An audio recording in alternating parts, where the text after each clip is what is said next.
it's a combination of many, many instances that really led me to starting World Ride and working to give women opportunities through the sport. The idea just kind of was born for World Ride of like, okay, well, let's start something that helps give more women opportunities through mountain biking. Our trips are almost exclusively guided by the women that we've helped to train as guides. And then, it brings people to that place to get to meet those women, right? And just hear from them firsthand how mountain biking has impacted their lives. And then it does give people that, that firsthand opportunity to really like interact with our mission and know that they are doing, making a huge impact in what we're trying to do.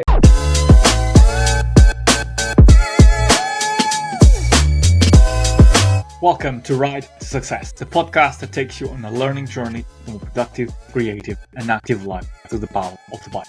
I'm your host, Pedro Couto Lopes. You can find me on LinkedIn under my own name. I'll leave a link on the show notes. In today's episode, we chat with Julie Cornelius, a mountain bike coach, entrepreneur, and the founder of World Ride. World Ride is a global non-profit empowering women through the transformative power of mountain biking and cycling. From early days on the trails in Arizona to mentoring women across Nepal, Botswana, and Guatemala, just to name a few countries, Julie's story is a reminder that the bike is not just a tool for sport or a hobby. It can also be a vehicle for social and economical transformation, for connection, for growing confidence, and community. In this episode, you'll hear how mountain bikes are changing women's lives in places where they once told they didn't belong. And you'll feel the raw honesty of a leader who admits balance is elusive, but purpose is everything. And before we get into the podcast, if you like this conversation, make sure to follow Ride to Success wherever you listen. Now, let's get into it. Welcome, Julie, to Ride to Success. It's a pleasure to have you on the podcast. Thank you so much for having me. I'm excited to be here. Brilliant. So, and this is something that I do always with my guests. I try to understand a little bit about their personal journey, their origin story, and I want you to take us back to the beginning. How did your journey start in cycling? What is the story? Yeah, I started really riding bikes over 20 years ago. So I rode bikes as a kid, but then I got really into cycling when I was in college. Yeah, it started through an ex-boyfriend, but that relationship didn't last long, but the bike has. So I went to college in Tucson, Arizona in the US, and it's a big cycling community and great place for both road cycling and mountain biking. And I started off road cycling and then always wanted to be out on the trails, always wanted to be out in nature, and started mountain biking and just totally fell in love with it. And eventually completely just ditched the road bike and have been mountain biking ever since. So brilliant. Yeah. And how did along that journey, were you part of any groups, any clubs, any organizations that kind of took you under your wing, or was just something kind of completely initiated by you in trying to discover whether that was the best trail, or how to have the most fun? Give us a bit more in depth. Yeah, I feel like there was like a few different groups or people that really helped me and kind of changed the trajectory of like my cycling life. I think really very close to when I started, I got connected with a group of women who, I would join on rides and we would go on group rides all the time. And and especially I feel like at that time there were just so few women in cycling, so it was really fun to get to connect with others and just learn about the sport and have people to ride with. I've never been somebody who's competitive, so it was just fun to have like some community and other Yeah. ladies to ride with. And yeah, and that was mostly, for road biking. And then when I did start mountain biking, I had this amazing group of ladies again that were just some friends that would always go and ride together. And they did kind of take me under their wing a little bit and were really patient Right. with me as I was trying to learn how to mountain bike. um, Right. and yeah, and then I had a couple of different like skills instructors that really helped as well. One was in Tucson that um, Hmm. kind of invited me to one of her skill sessions when I was just kind of thinking about wanting to try mountain biking, but I was really scared of it. And she's like, "Well, Right. come and learn. It's a really different sport than road biking, so you should, at least learn some skills." And it Mhm. definitely really helped give me a foundation. And then I did I also did like a private skills session with Lindsay Richter, who does Ladies All Ride. Okay. And then she Hmm. invited me to one of her women's mountain bike camps. And those Okay. really made a huge difference with me for just like learning how to Yeah. mountain bike, learning the skills, getting over a lot of the fear that I had that was around not really knowing what I was doing, and being afraid of Yeah. crashing and whatnot. So yeah, and then I eventually actually ended up coaching at some of the Ladies All Ride Brilliant. So went clinics. full Yeah, full circle. yeah, which was kind Brilliant. of fun. So yeah. I mean, kind of that story. I'm sure resonates with most of my listeners. Is just kind of through having a welcoming group and kind of helping grow like new riders in confidence Hmm. in ability. That then kind of as shown by your example, it goes full circle. From the beginner to now coaching new um, woman into the sport, into mountain biking. Hmm. Kind of, kind of, you have the a very positive experience. Well, in that regard, what you shared, and then you are now kind of doing the same in your own ways, Hmm.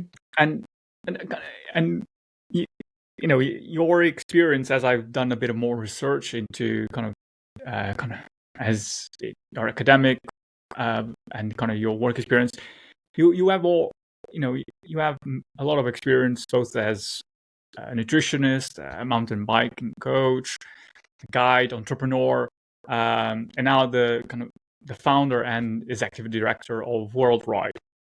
And there's a lot of experience here. There's a lot of pathways that you could have chosen into sticking to. But before we get into the nuts and bolts of all of this, like I want to understand what's the common thread that drives all of these pursuits. What motivates you to kind of pursue all of this? That's a really great question. I mean, I think for me, bikes have always been a way to connect with other people and to really like find this sense of community. Um, Mm-hmm. and I think that's been a really like a big piece of kind of all of this and what I've done is just like having that Yeah. community through bikes and connecting with others. And it's still a big motivator for me. Yeah. So how how how, for instance, does nutrition come to Mm. play into that regard? How does is that associated with bikes? Just kind of give us a Yeah. bit more context on that. Just because it's just Yeah. it's kind of a very interesting field that also can be or not Yeah. be attached to the sport. But I just wanted to Yeah. hear how it and aligns with what you just shared, your motivation. Yeah. I think I mean bikes have found their way into all aspects of my life, including nutrition. And yeah, so I studied nutrition in school. I have both my bachelor's and my master's in nutrition. And I even in my master's, like my research was about nutrition for cyclists. So it's always been something I've been Right. interested in, is combining the two. So nutrition for, active individuals and cyclists and endurance athletes. And it's still, I do still do some nutrition coaching, and more geared toward, the active population. Okay. So yeah. So bikes, again, bikes have infiltrated my entire But life. bikes have been, like you mentioned the story about the boyfriend that introduced you to cycling, but then what was left? What the only thing? Well, Amir is me paraphrasing this. The only good thing that lasted from that relationship was the bike. Yes. The relationship that you have with the bike. Yes, that is true. So, I mean, from kind of you share that very positive experience of going full circle with mountain biking, being a beginner to now a coach and a guide. I wanted to kind of understand, because we're going to get into, founding and the building of World Ride. But before we get there, I want to understand, was there a particular moment in your journey that where you realized that mountain biking could become a tool for empowerment? And I'm also so I asked this because I'm interested to see if there is a parallel between your own experience and the potential you see in mountain biking. That's such a great question. And I think there's just so many moments. Like there's not one in particular, but I think it's just like a accumulation of so many years in the bike industry and being a female in the bike industry, and being treated differently, not having as much opportunity, not having as many women to ride with, not having, all of those things, and kind of having to feel like I had to earn my way into the sport. I think it's like that, just, it's a combination of many, many instances that really led me to starting World Ride and, working to give women opportunities through the sport. I mean, it's clear that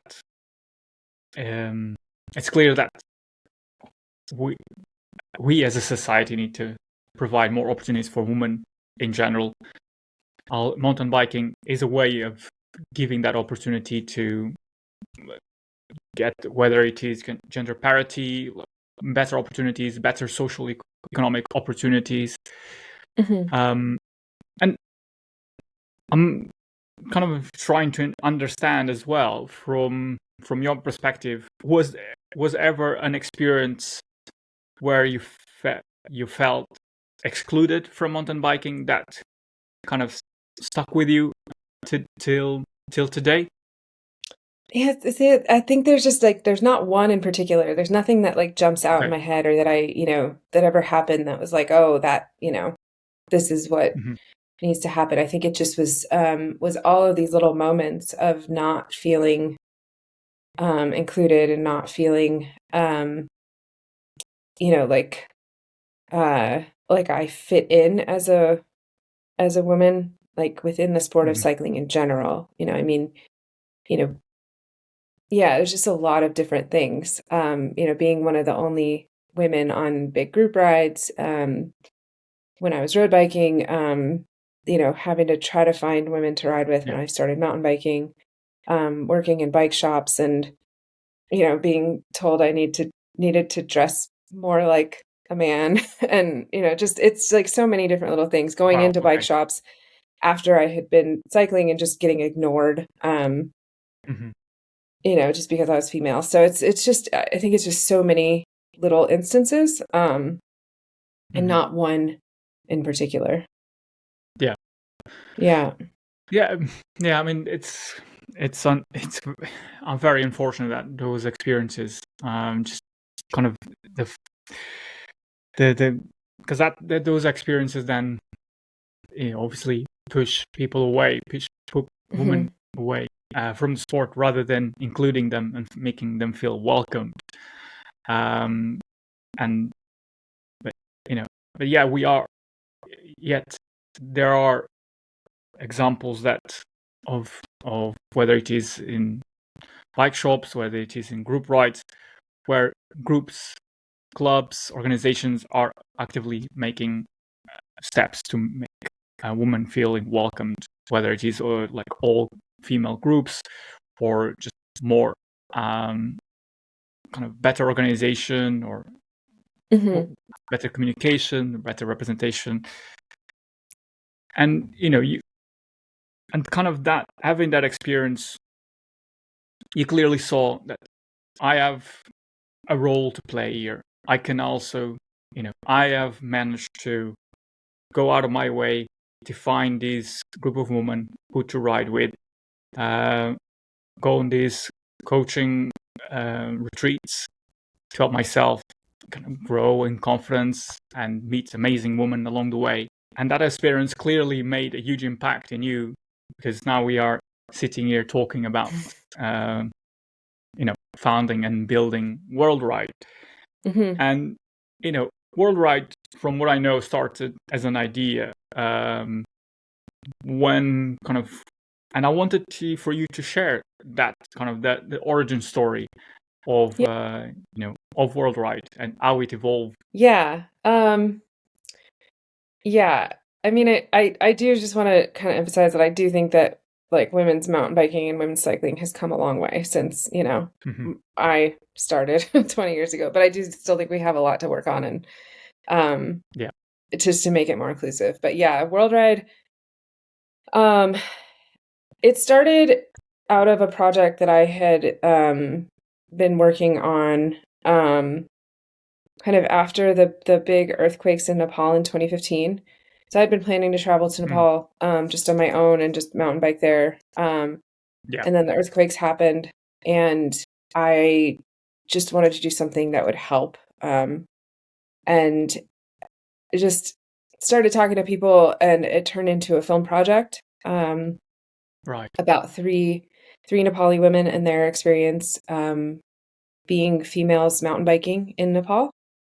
I always had this idea, and I'm not sure where this comes from, but I somehow always knew that when I went to Nepal, I wanted to figure out a way to continue to help there. I didn't want to just go for the film and make the film and then leave. I wanted to actually start something that would continue on it and continue to help there.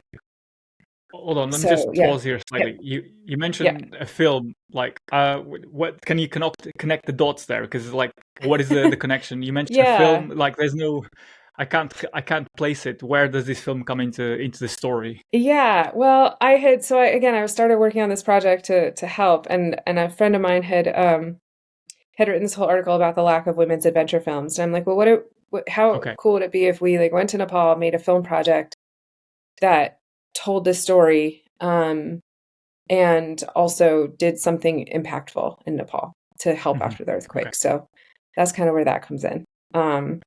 Okay. And so, so I eventually did travel to Nepal to help with that film project.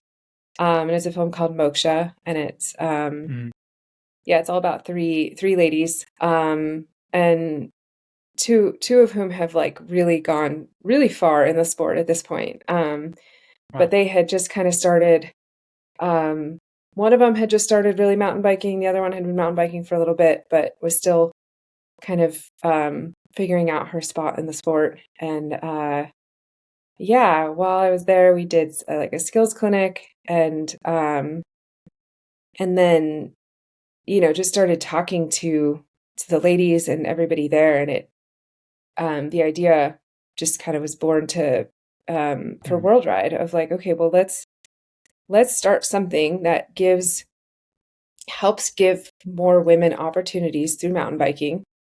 Kind of the full circle piece of it was, let's help to train some women as mountain bike guides, who then can guide trips that we help organize. And then people who want to support Worldwide can go on these trips, get to meet the women, get to support the women, and like have this experience, this really cool, just fun mountain bike experience in an amazing place. So it sounds like very much kind of an organization that is empowering women in different parts of the world by developing, as you said, skills clinics, but then leaving and planting a seed in order for more women and more mountain bikers to kind of come together in those places. How many places have kind of Worldwide has been in at the moment? Yeah, so we currently work in 7 different countries around the world. So we work in Nepal, Guatemala, Peru, Lesotho, Botswana, Tanzania, and Bhutan. I mean, how do you get to choose these places? Because obviously Nepal. So there was a story behind it. There was an interest. Yeah. There was something that's kind of driven you to be there, wanting to make a difference and an impact in Nepal. But what about the other places? What's driven you to be there? Yeah. So, I mean, we started in Nepal, and it was, even starting in Nepal, I got really excited that I was like, this is something that we can do in like almost any country around the world. Like we can start a program that helps to empower women through the sport of mountain biking. So that was why I called it Worldwide. So I was like, okay, well, this is going to be like global, all around the world. Yeah. But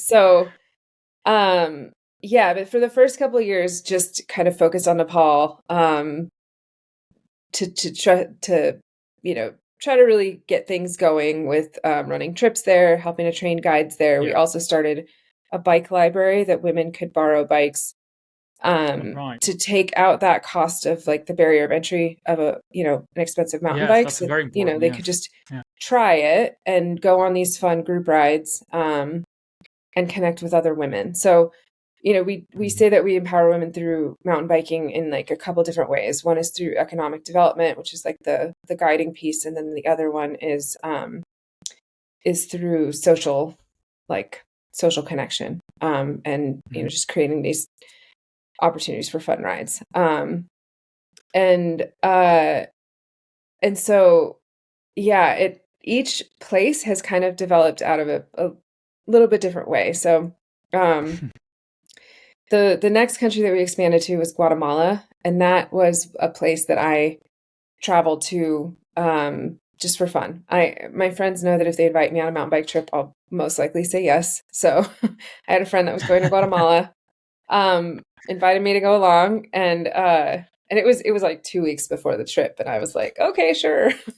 So I went to Guatemala, and then while in Guatemala, I was just talking to some of the people there about like, what I had been doing in Nepal, and they were like, oh my gosh, that's so cool. Let's do that here.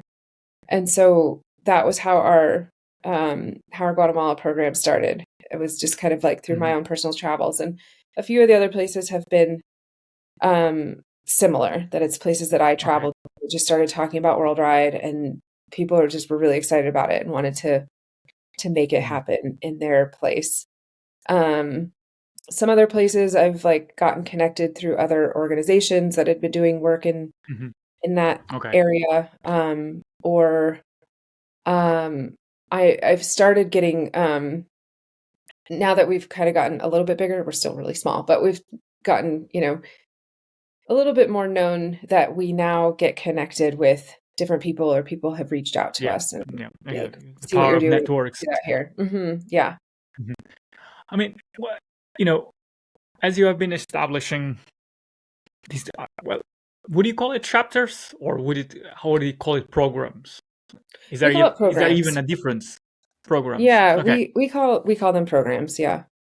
So, with these programs that you have in establishing in many countries, to name a few, Nepal, Guatemala, Botswana, I'm interested to kind of understand, because you mentioned there are 2 objectives, kind of when you go and develop these programs in these respective countries. How Mhm. do you know when a program is successful? Like, and how do you define that Yeah, success for the program? that's that's a great question because it's different for each place and it's different for each program. Mm-hmm.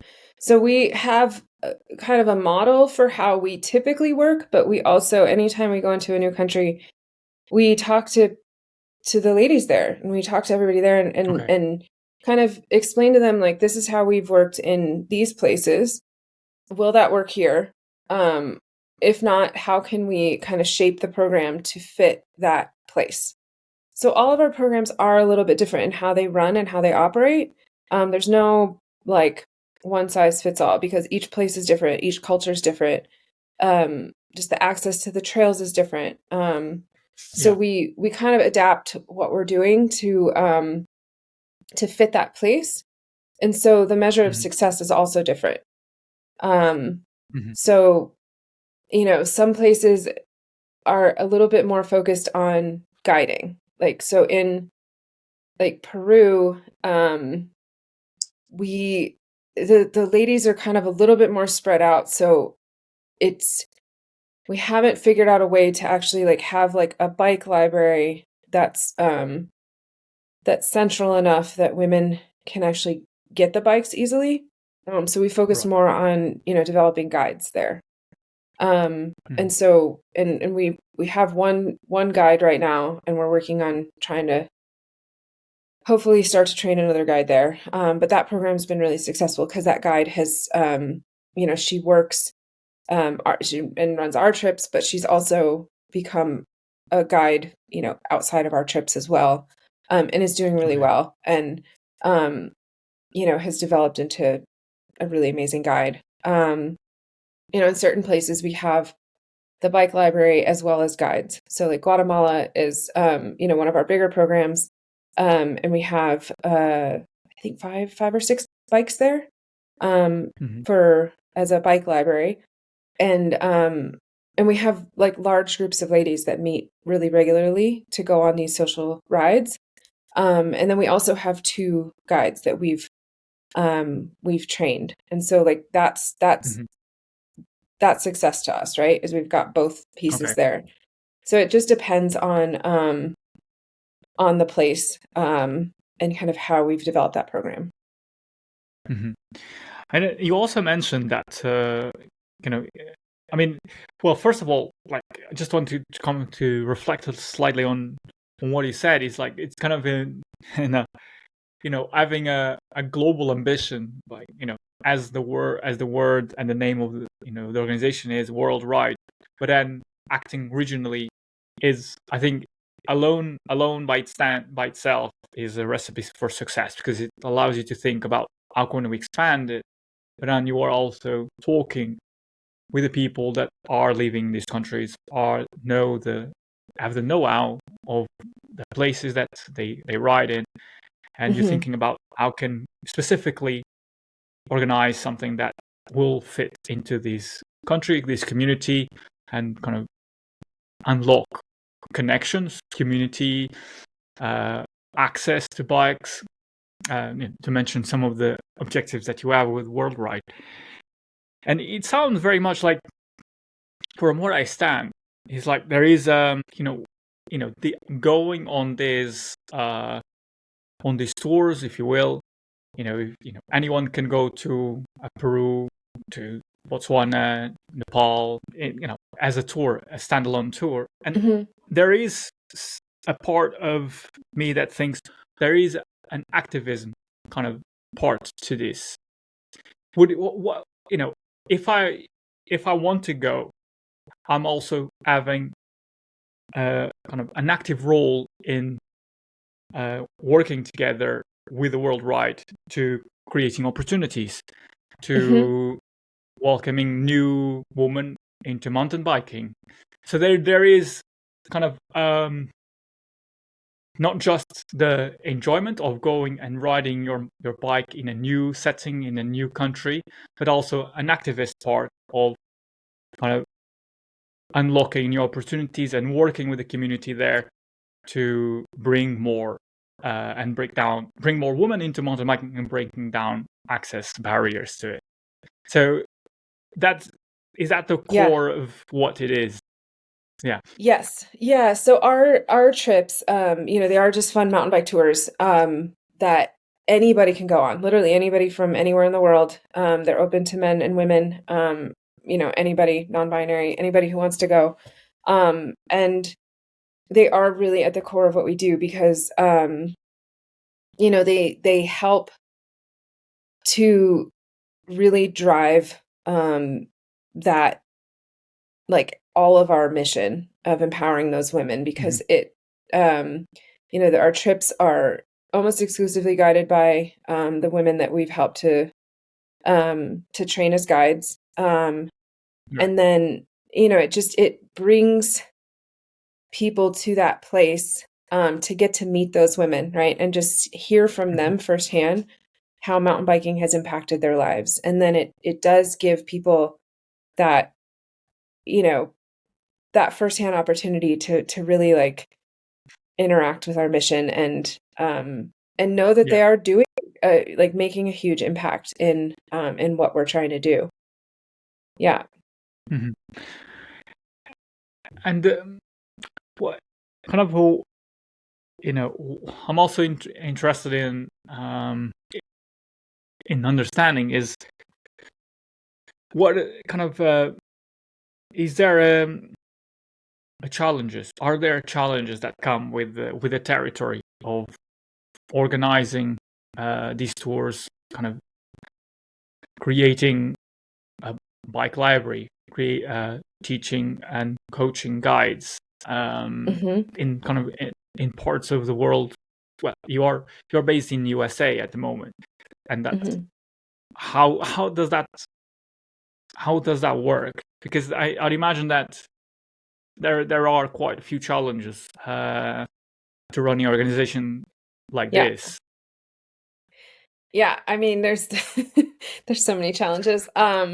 I think the biggest challenge that we face all the time, constantly, is just funding. Like, we just we operate on such a small budget, and if we had access to more money, it would completely change the game. We're just trying to do, like, a lot of big things with, like, very little. But it's just been, ever since we started, it's just been challenging, right? So we started the end of 2017, very small, started to kind of ramp things up at the end of 2019 and early 2020. And then COVID happened, and then we couldn't run trips for a while. So we had to get creative with fundraising then. And then the bike industry has been just, challenged for a while. So it's just hard to get, it's hard to get, a lot of support for what we're doing. And that's hard. It's hard. Like, we just are trying to train more guides. We're trying to get more bikes. We're trying to be able to, like, support these communities and these programs. But we never quite have enough to be able to do that on the level that we'd like to. This has been an incredibly challenging year being based in the US, just because of, federal funding cuts and things, and people losing their jobs. And most of our trip participants have come from the US. Hopefully we'll start to expand that.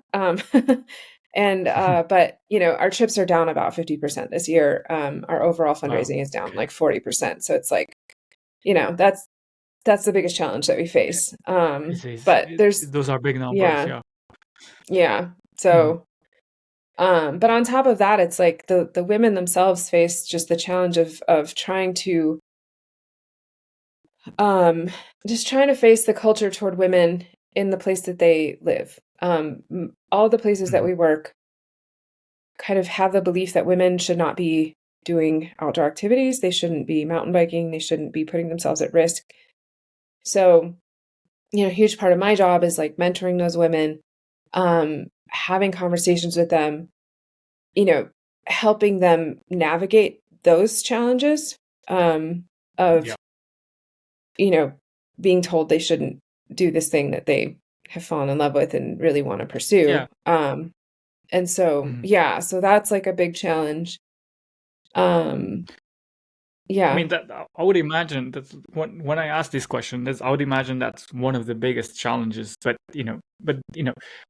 from where I stand, because working in these countries, you have a culture that you have to learn, and you have to kind of try and understand from as an outsider.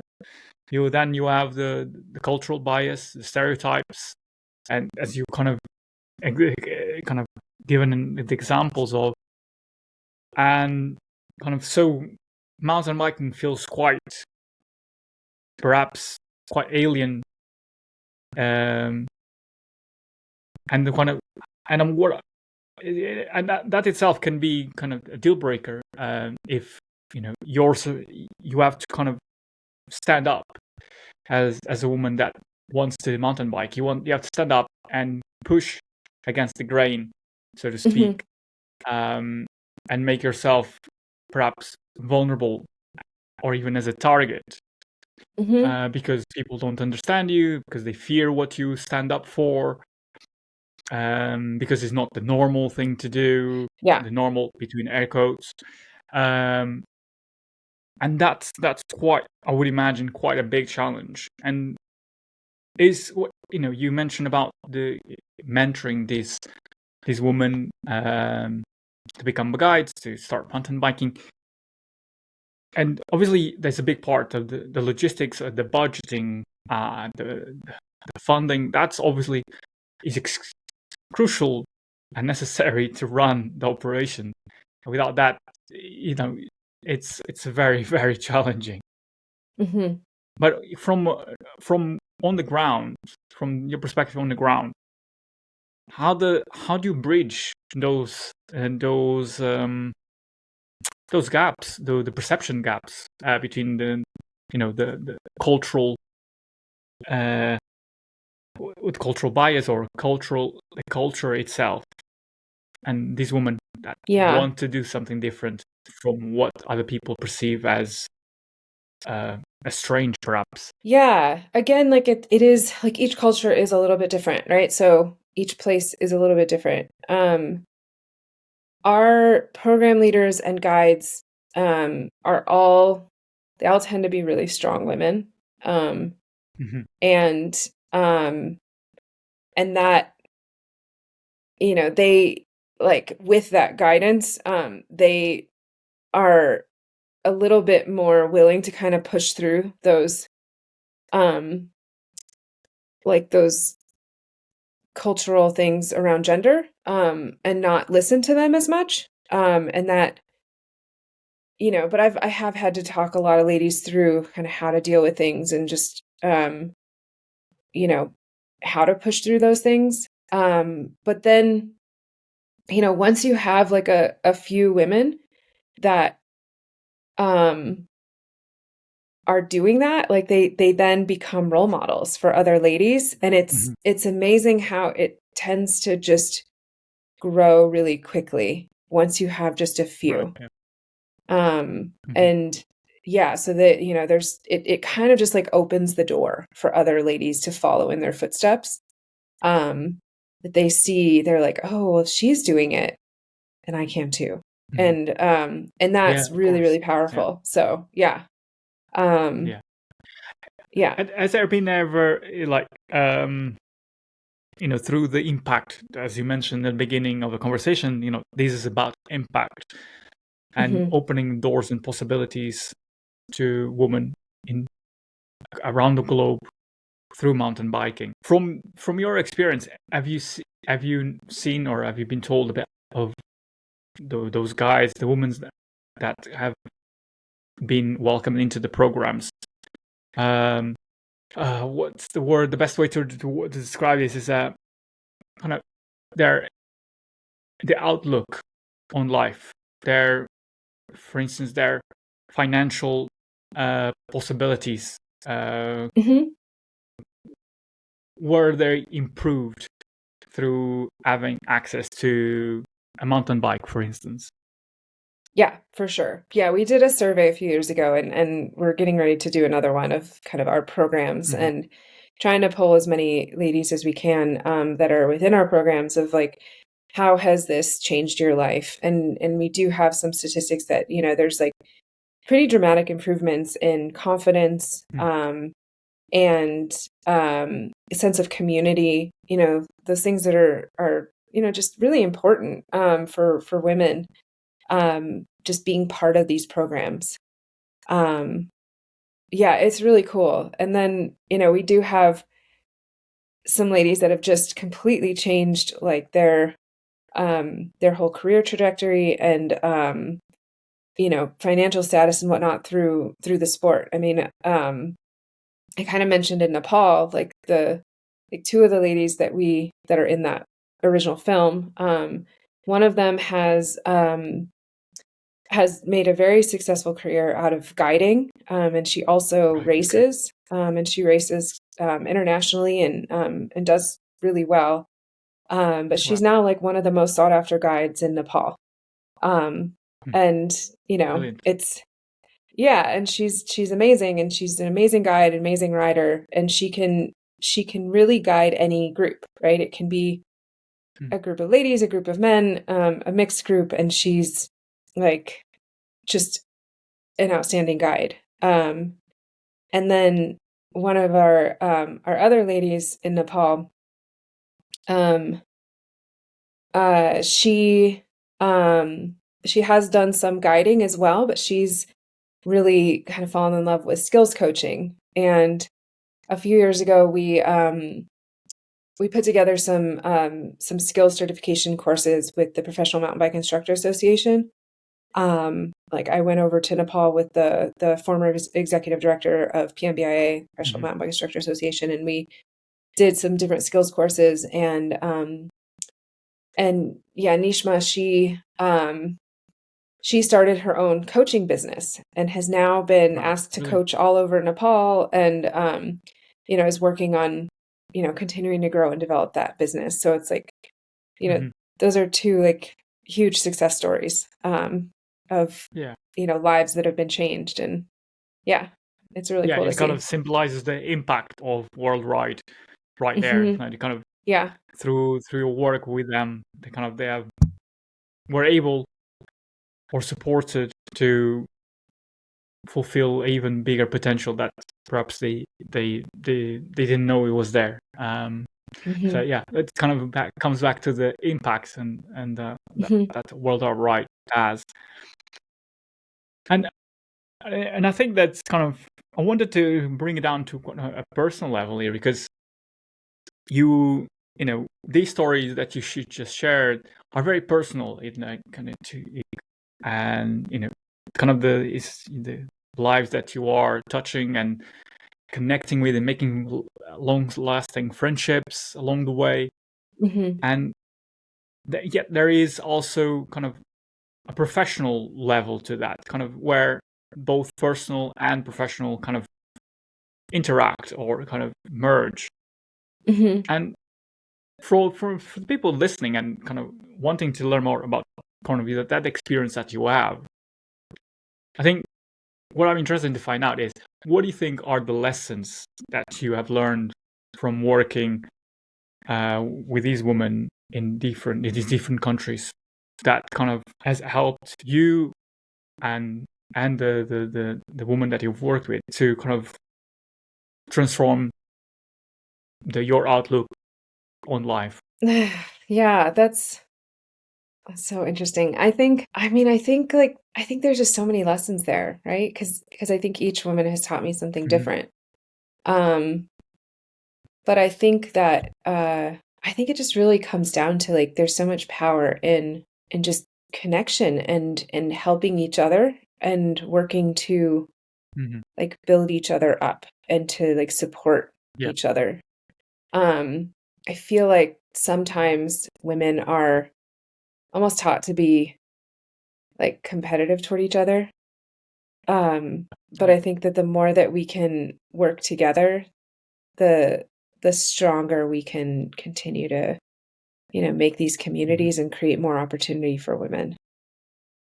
I think that's a very powerful lesson, because kind of the fact that rather than see each other as rivals or competing against, is kind of seeing each other, well, if I can benefit someone else, then we can grow it together. And the power of connection is that it's just trying to reciprocate and kind of engage in discussion and or go for a ride and see what comes out of that. It's kind of, I think it helps to, one, bring us together, as you said, and two, kind of start seeing the potential of how we can together create something better or elevate ourselves. And I think that's I think the one of the interesting aspects is, like, from your experience is starting in mountain biking with the fear of not knowing what to do and the fear of falling over, and finding that that group of women that helped you and guided you through that process, through that journey to become better mountain biking, eventually becoming a guide and a coach. It speaks to that experience of coming together and kind of raising each other, if you will. And I think that applies to all walks of life, all levels, whether it's male, female, non-binary. I think that applies to everyone, because that's kind of, it goes back, I think, to the human need for connection, kind of bonding over a shared activity. Yeah, I think, and one of the things that kind of I haven't touched, and I kind of I want to go back slightly to and touch is the fact that you mentioned that well, you didn't mention specifically, but you kind of alluded to, and correct me if I'm wrong. I don't want to create misconceptions here, but there was a sense that whether it is road cycling, whether it is mountain biking, it kind of felt a bit intimidating as a beginner, and especially in kind of in cycling as a whole, it can feel and it is very white male dominated. And so, especially for a woman entering a male dominated space, I think, there's a question that comes to my mind that I kind of want to put to you. What mindset shifts or first steps, taking from your experience, would you recommend to someone just wanting to take a leap into mountain biking or a different type of riding? Yeah. I think just that, and especially humans as well, because that's your experience. I think so I feel like cycling and mountain biking in particular, like the image of it is very extreme. Like a lot of the media that you see is all, kind of the extreme end of the sport. People going really fast, riding really challenging things. Yeah, just kind of being at that like more top level of the sport. And and I think just like kind of having more awareness for people that that's not what it's always like, and that's not the majority of people's experience. Because I do hear this from women all the time, is they get really scared because they just see that extreme example out there, and they don't realize that it's like you can just go out and ride on an easy trail and you're mountain biking. It doesn't have to be, Red Bull Rampage or something like that. So, I just would love for more people to know that it's like you can do like something that's just, easier and fun, and it's still you're still part of the sport, and it's okay to be a beginner too, and to learn, and like the more that you can learn, and kind of have that beginner's mindset, I think the more it can just help boost confidence and, learn skills and whatnot. So, yeah. I think that's it's important to have kind of to share this experience and share that because that's through sharing is also we can learn. Being Yeah. curious is also how we can learn Yeah. from different perspectives and then make our own decisions based on many different takes. I think that's important. That's kind of I think probably is very true to anything in life. Yeah. If you're thinking about it, and kind of I don't wanted to kind of bridge that experience of taking ownership that some things are new and you are a beginner, but you can learn, you can be curious, and you can progress, and kind of and you can take ownership of the space. And I wanted to kind of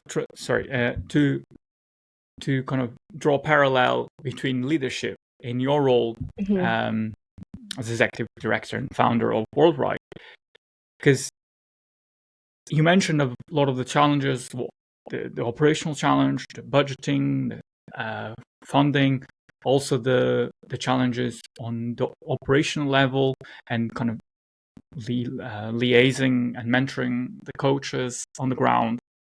So there's a lot of kind of challenges, but that's true to Yeah. any leader. That comes with Yeah. the territory, if you will. But there is a piece about resilience. There's a piece about working through these difficulties and coming and seeing kind of light at the end of the tunnel, if you will. I think, and one of the things that is true to many things in life is that we do learn a lot from our failures. And what I'm interested from your perspective is, has there been a failure through working and founding Worldwide? For instance, when things didn't go as planned, or when something that you define as a failure, but you have managed to take learnings from it and change for the better in the after that. For sure. I mean, yeah, and I actually don't like to see things as failures, because I think if you learn something from them, then it's not a failure. So I That's think very there are true. just opportunities for shifting and learning and redirecting. And yeah, I mean, I think one of the best examples was, we started planning a whole series of like in-person movie night events in 2020. We did 2 of them in February of 2020, and then obviously the world changed quite a bit. Yeah. But so we we shifted pretty quickly, because it was like, okay, well, we have to cancel all these events that we had been planning to do in person. And and I was like, well, let's do some some online ones, and then we can reach bigger communities, and it'll be something fun for people to do throughout the pandemic. And it ended up being like a huge success for us, that we connected with a lot of new people. We like both people that wanted to support us, as well as like women doing really cool things, because I started digging around and trying to find all sorts of women's mountain bike films. So all of our movie nights were they included just only women's mountain bike films. And it was really fun to like get to connect with all sorts of amazing women through that year of doing those online events. So it ended up being kind of a big shift in how we operated, but it ended up being a good thing for us. So yeah, it's a great example, because it just something happened, COVID happened, it's out of your control. Okay, but now we can't let this stop our ambition. Let's just pivot here and find new ways of reaching our audience. And clearly, right in front of you here, online, everyone is going online. Well, let's tap into that. Let's also get our share of the attention. Yeah. I mean, it speaks about the nature of being resourceful, and I think that's a very key trait for someone, entrepreneur or a founder in the kind of for not-for-profit world. And kind of from my experience, I'm interested in learning, really.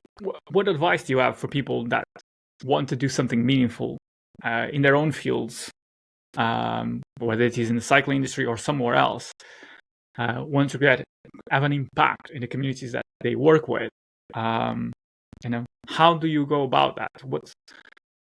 What in your perspective, what is the drive that people need to have for something to change? Yeah. I mean, I think, it's like, it does take having like a really big passion for what you're doing. And then because I think that that's what really shines through when you start to connect with other people, right? Because I think like the more you can just connect with other people doing similar things, or just telling people about what you're doing, if it's something that you're really passionate about, that really shines through, and then people get excited about it, right? It's like, if you're excited about something, it's really easy to make somebody else excited about it. So I think it comes down to that. And also it's like, yeah. And also when it gets really challenging, because it will, that's kind of what keeps you going, to kind of push through those challenges. So yeah. So what's next for Worldwide? What is the ambition going forward? Is it new countries, new programs, new tours? What is the plan? Yeah. Well, right now, because of just like, how challenging of a year we've had, we're just trying to just focus on the programs that we have and trying to support them as much as we possibly can, in the countries that we're already working in. But the goals moving forward are to expand to more countries. So we would love to, there's quite a few countries that I've been like talking to people and working on. But we're really hesitant to do that until we know that we have enough funding to expand to those new countries, as well as, make sure we're continuing to support the ones we're already in.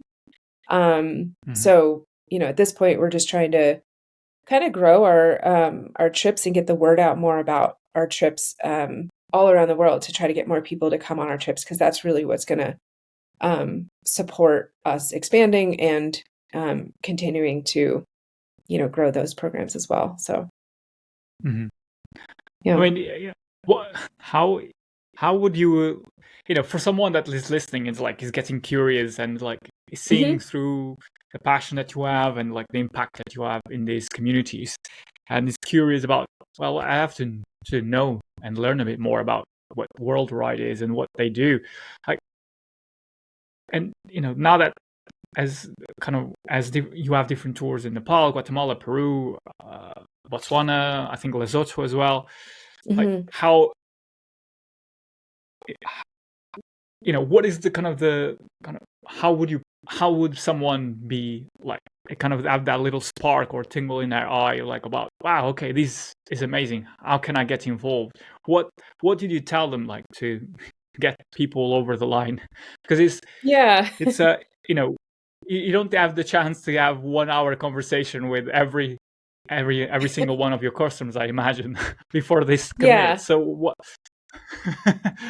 what is the message that kind of distills the work you do?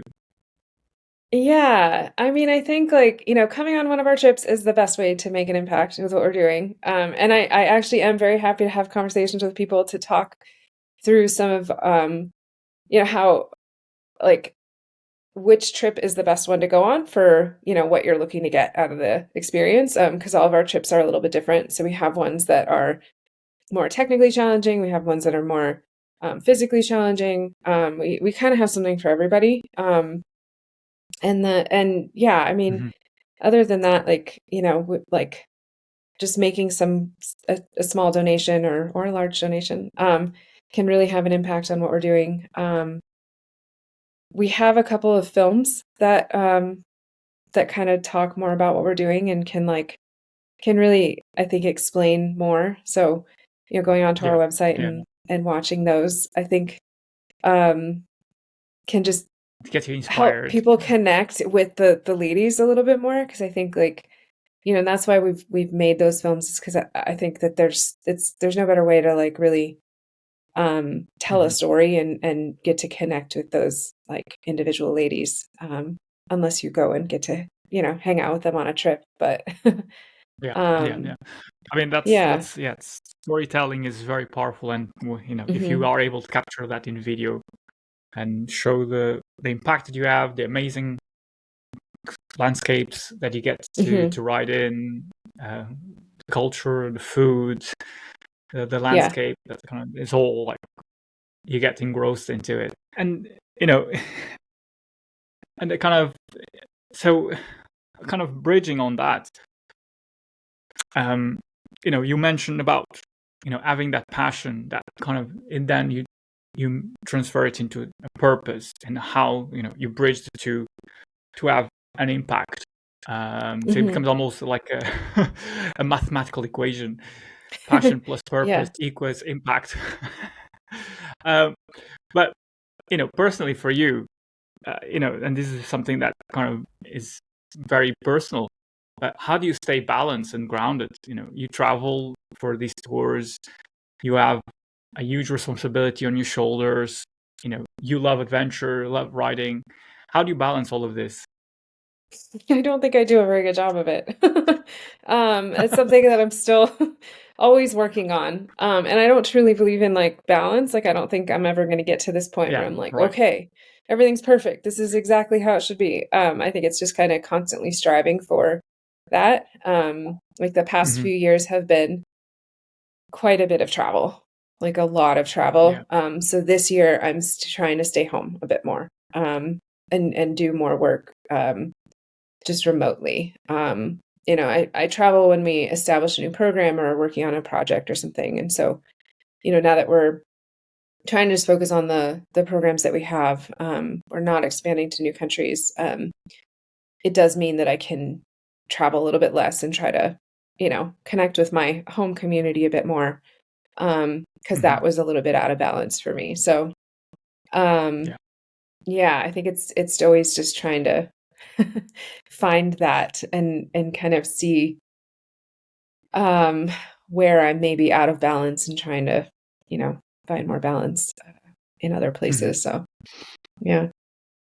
Yeah, I think that's yeah, it's kind of, it's you know I agree with you. Balance is a myth. You can't Hmm. have everything, in Yeah. my opinion. You have to prioritize what is more important or what is more urgent right now, and like let go of something else, or just save it for later and then come back to it. So there's always like some levers, and it's a push and pull kind of Yeah. scenario. So um yeah, it kind of, it's a story of every entrepreneur. They always struggle with balance, because balance is kind of is a mirage almost. Yeah. I you, agree. you you think about it, but it's kind of an impossible task almost. Yeah. So I wanted to kind of now bring to a close, as but without first asking a few questions that are quite relevant to this conversation. And this is something that I've started in the podcast, and is a question that I ask all of my guests. And it speaks about you personally.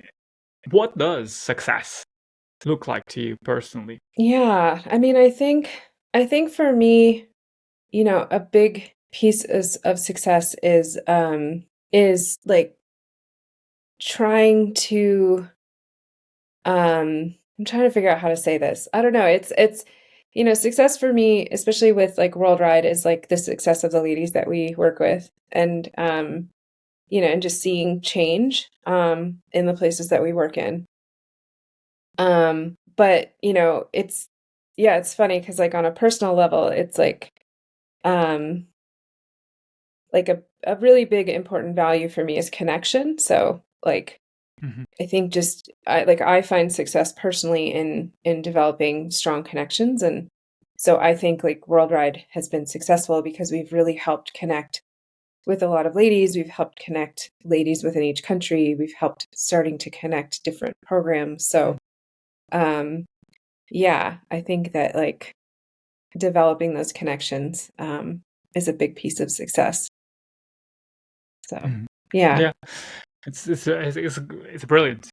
It speaks to the human nature of creating relationships, creating bonds, and you are in a very fortunate position that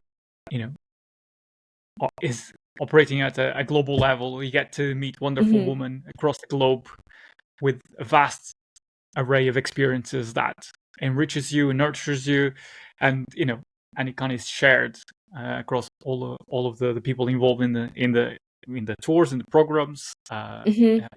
kind of enriching the Yeah. even more the experience of each one and every one. So kind of I wanted now to bring you now to a question. So this is part of a tradition that I started on the podcast, where every guest leaves a question to my next guest, not knowing Mm-hmm. who they are.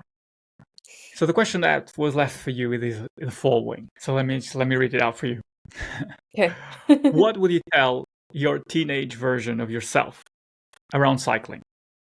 Why should you keep cycling? And what cycling is going to bring you as you go through life's journey? Wow. Yeah, I started cycling as a teenager. Like I started when I was 19, and I don't think I could have ever imagined the journey that it would have taken me on. I mean, I don't think I would have believed myself, if I would have heard, um, you know, heard my older version, or like, me now tell my younger self that I would get to travel all over the world and connect with so many people and help grow these communities all over the world. Um, yeah, just, through that journey with the sport. Um, Mhm. yeah. Yeah, and it kind of it's like it speaks to the through cycling you got to travel, got to meet wonderful women, inspire Hmm. new women, come to the sport, kind of drive social change, economical change in these Hmm. communities, which is tremendous. Hmm. So yeah, kind of it's always interesting asking these questions because Yeah. one is makes you reflect on the spot. What it's different. Not it's different. Every question is different, but this in particular kind of talks about the power of the bike. Hmm. We all know that the power of the bike is immense. It can change lives, and case in point, World Ride is a perfect example of that. So kind of the cycling is just is a metaphor for so many things, but it kind of has changed Hmm. your life, and you're now through that experience are is enabling, or are you enabling other people to have that same experience or even better. So it's kind of brilliant, the kind of, and that's all what this kind of the podcast is about. It's like taking people on a learning journey to more productive, creative, and active life. It's kind of brilliantly distilled here. So with that in mind, I wanted to, before we wrap up, I wanted to leave now and open the space for you to leave a question to my next guest. What question would you like to leave to them? Oh gosh. I'm trying to think of like it, the question that I want to ask is something about like how or like what can we do to really like make cycling more like inclusive? Like what changes can we make um Mhm. to help continue to make cycling more inclusive for everybody? Brilliant. Yeah. I mean, it's a it's a brilliant question. It's something that I continually discuss on the Mhm. podcast, and it's always important, and always on the table when I come to these conversations, because it's so important to Mhm. one, bring more women, bring more diverse people, opening the doors, kind of and this shattering and demystifying the kind of the barriers that still exist. So that's crucial. Thanks for sharing that question. I'm sure it will create a thought-provoking answer. I look forward to listening to the answer. Whoever gets to answer it, yeah. Brilliant, Julie. I mean, it's been a pleasure, having you share your purpose, the passion, and the impact that you have been having in the communities that you work with. Thank you for your time and for sharing that with us. Thank you so much. It's been, really fun to have this conversation with you, and I appreciate you having me on the podcast. Wow, what a brilliant conversation with Julie. If this story got you thinking about how cycling, or any other passion for that matter, can shape your mindset and help others rise, here's what you could do next. Share this episode with 2 friends or 2 people who you think might resonate with this Julie's story. And if you haven't already, please follow Ride to Success wherever you listen to. That way you won't miss our next episode filled with stories of impact, creativity, and life on 2 wheels. Until next time, Ride to Success.